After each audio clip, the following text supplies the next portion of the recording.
प्रणाम एंड अभिनंदन my lovely friends. आज बहुत ही इम्पॉर्टेंट टॉपिक के ऊपर बात करने वाले हैं, नार्सिसिज्म के बारे में।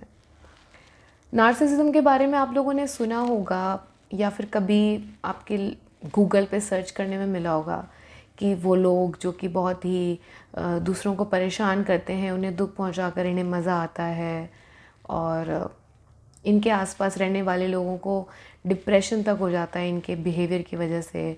दे are the people who do not have empathy in themselves. तो ये सारी चीज़ें आपको इसके बारे में पता होंगी।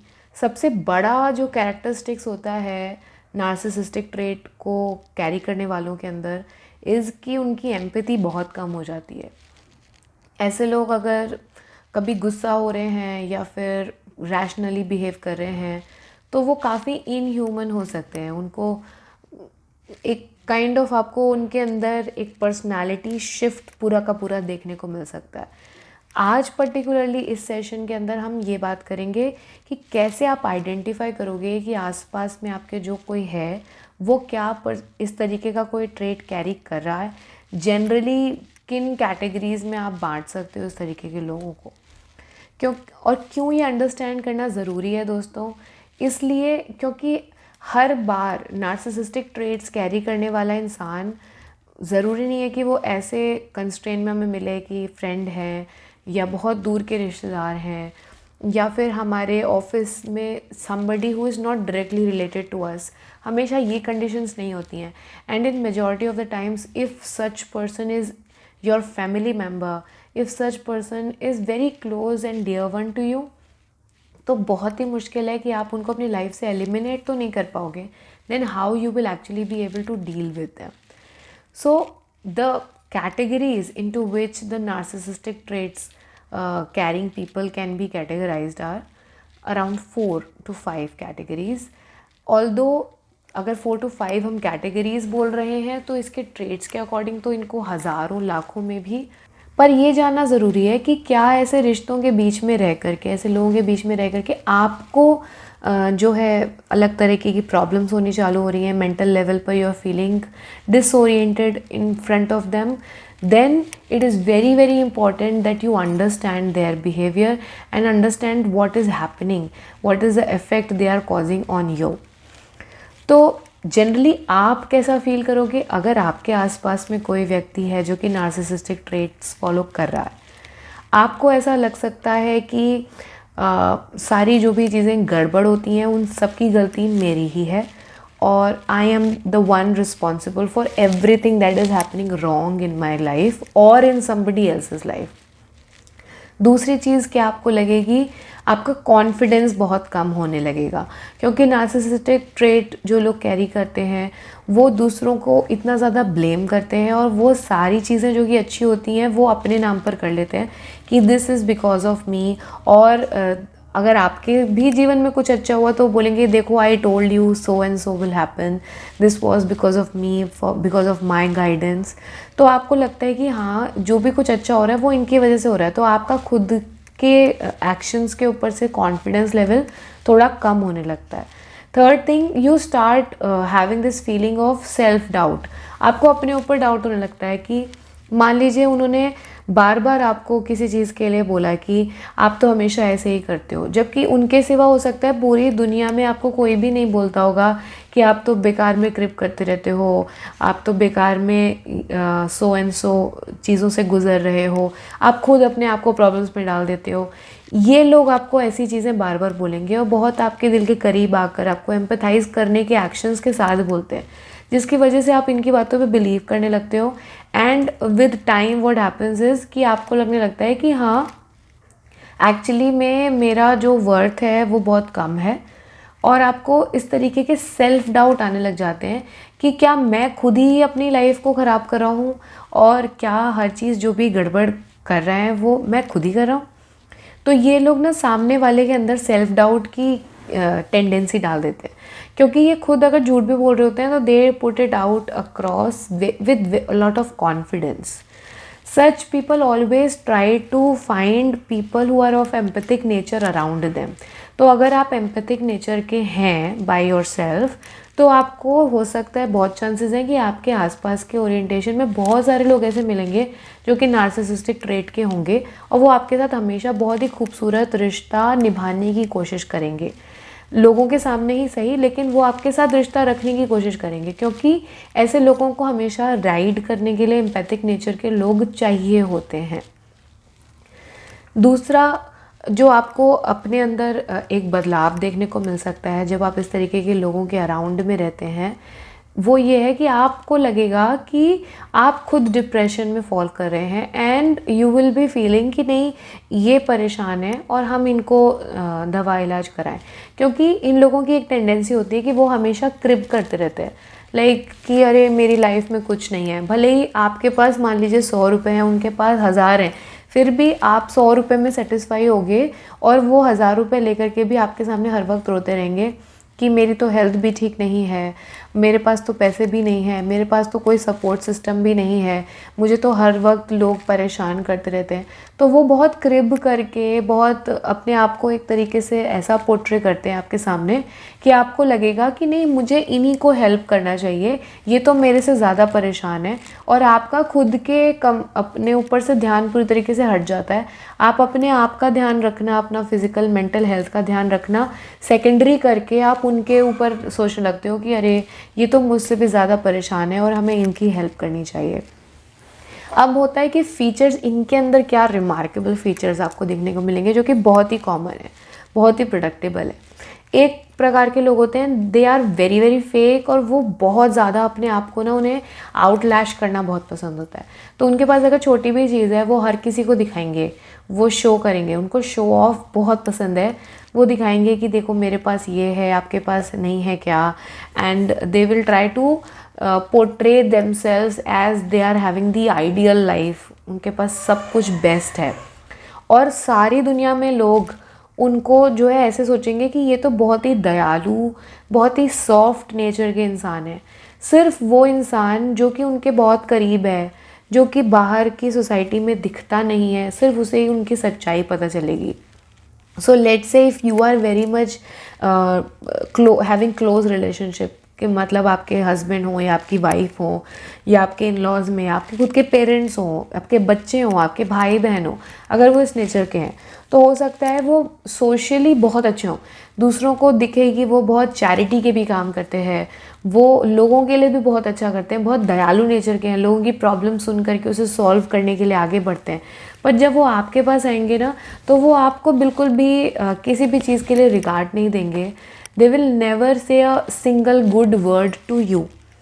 और इट इज़ वेरी डिसहार्टनिंग कि आप देखोगे कि सब लोग आपको बोलेंगे कि अरे यार, you are so lucky to have such a person in your life, और सिर्फ आप ये सच्चाई जान रहे हैं कि अरे यार, they are saying good things to everybody, just not to me. So they are not good to their very close ones, to their employees sometimes, and to the people जिनके ऊपर उनको लगता है कि मैं अपनी पावर को दिखा सकता हूँ, अपनी पावर को पोर्ट्रे कर सकता हूँ।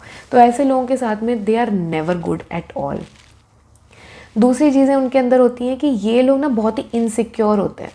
तो जैसे अगर कोई इंसान डिप्रेशन में है, वो ट्रीटमेंट के लिए जाता है, तो उनको भी फर्स्ट फेज़ में जब वो अपने डिप्रेशन को फेस करते हैं थेरेपी में, तो वो थोड़े बहुत दुखी होते हैं, टूटते हैं, परेशान होते हैं, then they start the recovery. पर if somebody is having this narcissistic trait, और तो उनके लिए ये एहसास तक करना कि वो नार्सिसिस्टिक ट्रेट कैरी कर रहे हैं, ये बहुत बहुत बाद में आता है। जब तक कोई भारी नुकसान ना हो जाए उनकी इस ट्रेट की वजह से उनकी लाइफ में, तब तक जनरली वो इस चीज़ को इनकाउंटर नहीं करते हैं, क्योंकि उनके अंदर बहुत डेप्थ में जाने के बाद में ये चीज़ बाहर निकलती है, और ये काइंड ऑफ उनका सेल्फ प्रिजर्वेशन का मैकेनिज्म भी होता है। लेट्स से कि if I am having this narcissistic trait, तो अगर मैं इसके ट्रीटमेंट के लिए जाऊंगी तो पहले मुझे बहुत दुख होगा, क्योंकि जब मैं अपने आप को एनालाइज करने की कोशिश करूँगी कि मैंने कितने लोगों को दुख पहुँचाया है अपने बिहेवियर से, मैंने कितने लोगों को परेशान करा है without any reason, I have hurt their feelings, their emotions, and अंदर जा कर के कहीं ना कहीं मैं बहुत ही डरा हुआ महसूस करूँगी, क्योंकि तब मुझे जब अपनी असलियत पता चलेगी कि ये सारी पावर जो मैं दूसरों पे दिखा रही थी, ये सारा कुछ जो मैंने टैंट्रम्स क्रिएट किए थे, these all things I just did just to encounter कि मैं अपनी इनसिक्योरिटीज़ को पीछे कर सकूँ, उनसे बच सकूँ, ताकि कोई मुझसे आगे जा ही नहीं सके। ये लोग इतना आउटलैश अपनी सक्सेस को इसीलिए करते हैं क्योंकि इनको लगता है कि हर वक्त ये खुद को जस्टिफाई करना चाह रहे हैं कि मुझसे ज़्यादा बेहतर कोई नहीं है, मुझसे ज़्यादा सक्सेसफुल कोई नहीं है। इस वजह से कि अपने आप को प्रोटेक्ट करने के लिए ये मैकेनिज़्म फॉलो कर रहे होते हैं। हालांकि ये दूसरे के लिए बहुत ही डिसहार्टनिंग हो जाता है, but this is how the mechanism goes. दूसरी चीज़ इनके अंदर जो देखने को मिलती है, they want to be the king of the home. Like अगर वो घर में रह रहे हैं, वो चाहते हैं कि जो खाने की भी चीज़ें हो वो उनके मन की बने, घर की सजावट उनके अकॉर्डिंग हो, कोई भी फैसला घर का उनकी इजाज़त के बगैर नहीं लिया जाए। कहीं पर भी अगर आप उनको इन्वॉल्व नहीं करते हो तो उन्हें बहुत बुरा लगता है। वो उस एक टॉपिक के ऊपर बहुत बड़े टैंट्रम्स क्रिएट कर सकते हैं, क्योंकि they are inherently very insecure people. वो बहुत ही डरे हुए इंसान होते हैं और वो अपना ये सारा डर दबाना छुपाने का मैकेनिज़्म ही उनका ये होता है कि हम दूसरे को डराएंगे, दूसरे को दुख पहुंचाएंगे। इनके अंदर एक और ट्रेट बहुत ही कॉमनली पाया जाता है, ये दूसरों को गैसलाइट करने की कोशिश करते हैं। अगर आप इनको प्रिडिक्ट करने लग जाओ और आप थोड़ा सा अवॉइड करने लग जाओ कि ठीक है, मैंने पढ़ना ही नहीं है इस झगड़े में और मुझे पता है कि they are going to create a scene out of it and you are trying to avoid it, तो वो सारी दुनिया की कोशिशें करेंगे ताकि आप किसी ना किसी चीज़ से गैसलाइट हो ही जाओ और फिर आप उनको थोड़ा सा फीड दे दो ताकि उनको लड़ाई करने का मौका मिल जाए। And once that whole fight has happened, then last में वो एकदम काम कंपोज हो जाएंगे। जब आप एकदम डिसोरिएंट हो चुके हो, एकदम गुस्से में पागल हो चुके हो, तब वो आपके पास आकर के आपको समझाएंगे कि अरे देखो, आपको मैं समझाता हूँ कि आप इतना परेशान नहीं हुआ करो, आप इतना ज़्यादा आप अपनी तबीयत ख़राब कर लोगे, आपको तो डॉक्टर को दिखाना चाहिए। तो they will make you feel that you are sick, you are the one at the fault and आप ही को अपना इलाज करना चाहिए क्योंकि उनकी कोई गलती नहीं है। इसके सिवा में एक बहुत ही पॉजिटिव कहें या नेगेटिव फीचर कहें, वो आपके ऊपर डिपेंड करता है, पर ये लोग बहुत सक्सेसफुल होते हैं लाइफ में। In their work they do really really well. किसी को अंदाज़ा ही नहीं लगेगा कि जो अपने काम में इतनी संलग्नता से काम कर रहा है, इतना अच्छा ग्रोथ लेकर के आ रहा है, वो इंसान अपने पर्सनल रिलेशनशिप्स में और अपने पर्सनल स्पेस में जाकर के इतना ज़्यादा विचित्र भी हो सकता है। लोग इसको बिलीव ही नहीं करेंगे जो उनको सिर्फ काम के माध्यम से जानते हैं, वो आपकी बातों पे कभी नहीं बिलीव करेंगे। और ये आपको हमेशा डरा करके भी रखना चाहते हैं, क्योंकि ये लोग को मालूम है कि जो रिलेशनशिप में रह रहा है, इन्हें कहीं ना कहीं अंदर से मालूम है कि सामने वाला इंसान मेरे से दुखी हो रहा है, मैं उसको परेशान कर रहा हूँ। इन्हें पता है ये बात, इसलिए ये हमेशा इस डर में होते हैं कि ये मुझे छोड़ के जाएगा। तो वो आपको ना एकदम वर्ज तक लेके जाएंगे। लेकिन अगर आपने ये फैसला किया कि नहीं भाई, I can not survive in this relationship any more, अभी मैं बिल्कुल बात नहीं कर सकता, अभी मैं बिल्कुल बर्दाश्त नहीं कर सकता, तो फिर तुरंत ये सेटल डाउन होकर के आपको वापस रिवर्स करने की कोशिश करते हैं, क्योंकि these are very insecure people also. तो वो आपको जाने भी नहीं देंगे इतनी आसानी से। उनका हमेशा प्रयास ये होता है कि आप अगर उनकी बातें सुन रहे हो, उनको बर्दाश्त कर रहे हो, तो आप ही उनके पास टिके रहो। उनको हमेशा कोई ना कोई चाहिए जिसके ऊपर वो सारी चीज़ें अपनी डाल सकें। और इसके सिवा ये फीचर्स होते हैं नार्सिसिस्टिक ट्रेट्स वालों के कि ये फ़ायदा उठाते हैं बहुत। तो अगर आप किसी काम में अच्छे हैं और आपसे उनको कोई काम निकलवाना है, तो वो आपके लिए इतने अच्छे हो जाएंगे, they will become so manipulative to you कि आपको लगेगा इससे अच्छा इंसान ही नहीं है दुनिया में कोई। एंड जब उनका काम बन जाएगा ना, दे exactly will become the same thing. ऐसे लोगों के ऊपर थेरेपी भी बहुत लंबे समय तक काम नहीं करती, क्योंकि जैसे उनको वो सेम एक्सपोजर मिलता है, सेम कंडीशन में आते हैं, उनके अंदर का वो इनहेरेंट जो मैकेनिज़्म है अपने आप को बचाने का, वो एक्टिवेट हो जाता है। तो वो वापस से वही चीज़ फॉलो करते हैं। ये चीज़ लोगों में आती कैसे है? बाय बर्थ होती है या फिर समय के साथ आ जाती है? ये थोड़ा सा डाइसी क्वेश्चन है, इसके ऊपर एग्जैक्ट एविडेंसेस तो नहीं है, पर बहुत कम, like let's say if I have to divide it into percentage, तो शायद से 8 से 9% ऐसे लोग होंगे जो कि बाय बर्थ इस ट्रेट को कैरी करते हैं। अदरवाइज़ बचपन से ये चीज़ें होती हैं। कई बार होता है कि बचपन में आपको ऐसा एनवायरनमेंट मिला जहाँ पर आपको लग रहा था कि अगर मैं इस तरीके से रहूँगा या रहूँगी तो ही मेरे को जो है सबका अटेंशन मिलेगा, तभी मेरे को मेरे माँ बाप जो है अप्रिशिएट करेंगे if I am doing this way and that way.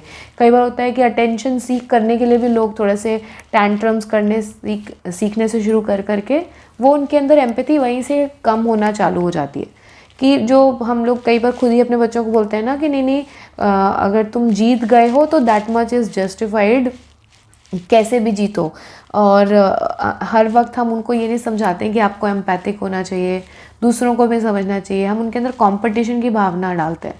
कई बार ये भावना भी आगे चल करके उस इंसान को नार्सिसिस्टिक बनाने लगती है, क्योंकि उसको लगता है कि हर व्यक्ति मुझे सर्व करने के लिए है, मेरे फ़ायदे के लिए है, और मुझे हर किसी को जो है अपना पावदान बना करके आगे बढ़ना है, एक स्टेप बना करके आगे बढ़ना है। तो ये ट्रेट कई बार बचपन से आने लगता है लोगों के साथ। कई बार बचपन में नहीं भी होता है तो इन योर फर्स्ट रिलेशनशिप और second relationship, in your romantic relationship, sometimes there in order to cater their insecurities, in order to cater their fears and phobias, people develop this kind of tendencies. तो आज इतनी ही जानकारी मैं आपको दूंगी narcissistic traits के बारे में, और भी बहुत कुछ है इसके बारे में जानने के लिए। अगर आपको ऐसा कोई मिल ही गया है अपने घर परिवार में तो आप कैसे रहो इनके साथ में, क्या करना चाहिए आपको नेक्स्ट स्टेप, इसके ऊपर भी मैं वीडियो बनाऊंगी, आप लोगों के साथ शेयर करूंगी। I hope this information was a little bit of awareness to all of you, and I wish you all a very beautiful day ahead. Thank you so much.